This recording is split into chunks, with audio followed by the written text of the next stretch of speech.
Ladies and gentlemen, a very warm welcome to the latest in our series of Doha debates, coming to you from the Gulf state of Qatar and sponsored by the Qatar Foundation. In March, judges at the International Criminal Court went ahead and issued an arrest warrant for Sudan's President Omar Hassan al-Bashir, the first time this has happened to a sitting head of state. He stands accused of war crimes and crimes against humanity, which he denies. But the indictment has divided opinion around the world. Many are calling for the president's immediate arrest. Others, including the Arab League, reject the charges against him. One official called the court a mechanism of neo-colonialist policy used by the West against free and independent countries. Well, our motion tonight stands at the heart of the controversy. This House believes that Arab states should hand over the Sudanese president to the International Criminal Court. And our speakers reflect the sharp divisions over this issue. Speaking for the motion, Ahmed Hussein Adam, for 6 years the main spokesman for the most active of Sudan's rebel groups, the Justice and Equality Movement.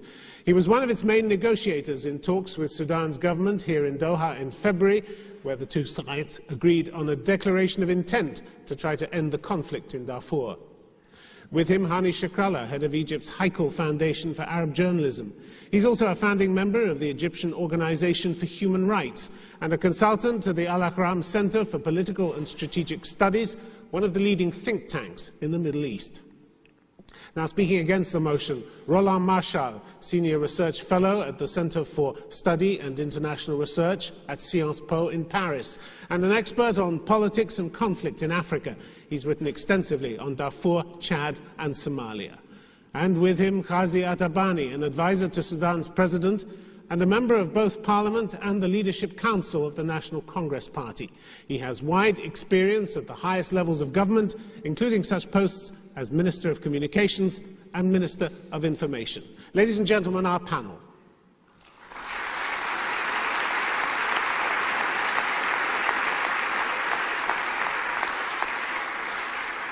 So now let me first call on Ahmed Hussein Adam to speak for the motion. Thank you and good evening, everyone. I'm very much in favor of this motion. As a matter of fact, I'm strongly support this motion that the Arab states should hand over al-Bashir to the International Criminal Court, because I believe that al-Bashir has committed war crimes and crimes against humanity, and he should be accountable and held accountable before the court of law. And the only court of law, the only legal organ which can prosecute al-Bashir is the International Criminal Court. Because in Sudan we cannot serve justice. In Sudan we cannot do this job because al-Bashir is in control in everything, and we don't have any laws actually which prescribe war crimes and crimes against humanity. And I think that prosecuting al-Bashir before the International Criminal Court is a good thing. It's good for the people of Darfur, good for the Sudan, good for the entire world. And I think that this is the only way that we can fight and combat the impunity.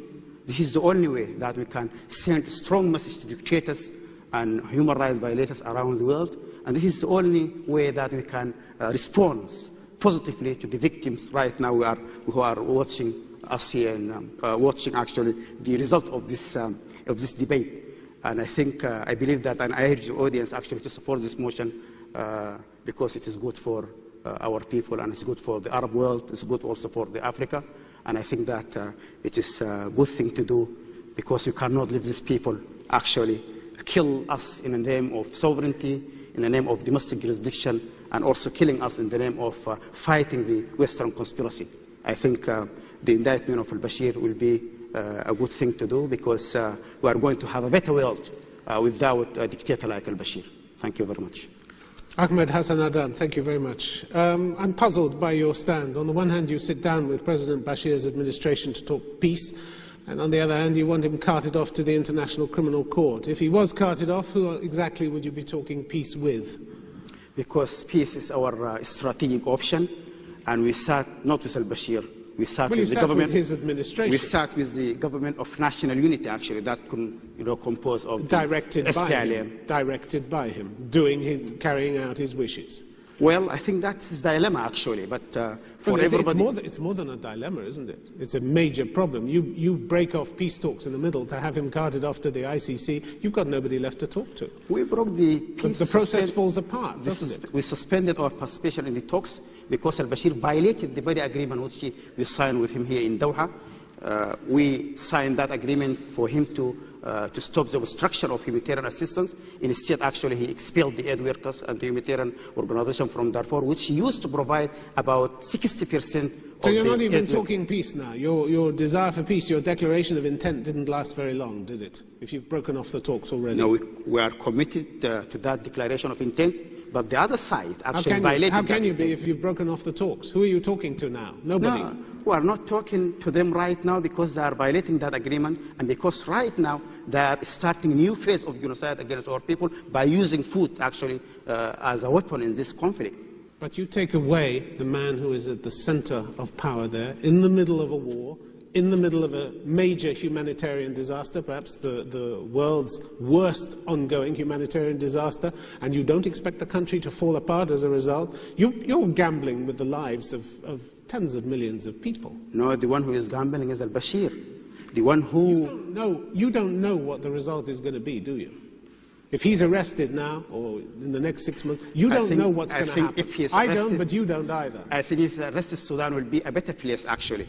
And actually, al-Bashir, the international community should stand against al-Bashir. Instead of appeasing al-Bashir, of expelling this humanitarian organization, I think al-Bashir should be punished for this act. Okay. Because this is real violation and clear violation to international humanitarian law. Ahmed Hassan Adam, thank you very much indeed. Now, please let me call on Roland Marshall to speak against the motion. Huge violations of human rights have been committed in Darfur, and certainly the Sudanese government bears the main responsibility for those acts. The ICC decision is certainly an acknowledgement of the suffering of those people. Again, we have to keep that in mind. Nevertheless, I would be against the motion for three very different reasons. We have to look at ICC as it is, which means a very young institution full of potential, but as well that multiplicated blunders, mistakes, and maybe wrong political choices over the years, not only on Sudan. And I believe that this institution is maybe not as mature as to exercise its mandate today. Its political expertise is really very low, especially on Africa. And then the main point maybe is the ICC shouldn't intervene while the conflict is still on. Certainly, we could see room for the ICC to play a role within transitional justice when the conflict got a settlement where the situation is cooled down, when people could reflect on actually what happened among them. So to say it in a very provocative way, I do not believe that there is peace without justice. The third aspect is the current situation of Sudan.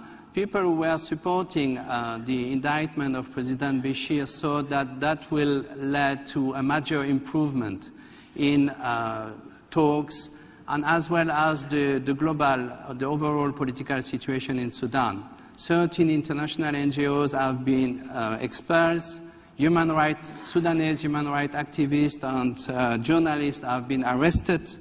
And we don't see that the regime is going to show very much flexibility in the near future. On the other side, as we just witnessed, the insurgency is getting more unrealistic about what he could get from this situation. Could we come to an end, please? Many believe that actually the ICC decision is just a further step towards regime change. And of course, this doesn't help to find a settlement in Darfur.